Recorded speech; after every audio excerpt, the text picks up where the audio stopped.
Probably the biggest new update that's happened in the last 6 months to a year in food animal medicine is the ban on the extra label use of third generation cephalosporins in food animals.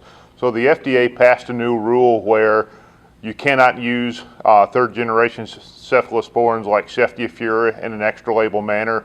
So they excluded small ruminants, so they can still be used in small ruminants, but we cannot use them at higher doses than normal. So you cannot use a dose above 2.2 milligrams per kilogram for Ceftiofur or more frequently than is included on the label. So if people are using intramammary Ceftiofur Spectromast twice a day, that is now illegal. It only can be used once a day.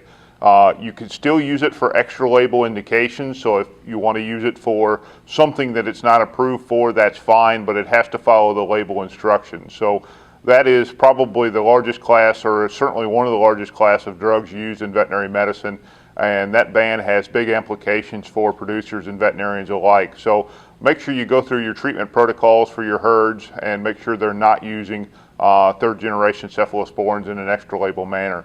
That ban does not affect the first generation cephalosporins, which the only one approved in veterinary medicine is cefepime today. You can still continue to use that in an extra label manner, but certainly not any of the Ceftiofur products like XNL, Exceed, or Spectromast.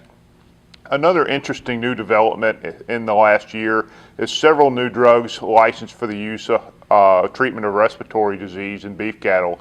We now have Advocin that was introduced by Pfizer recently, which is a fluoroquinolone.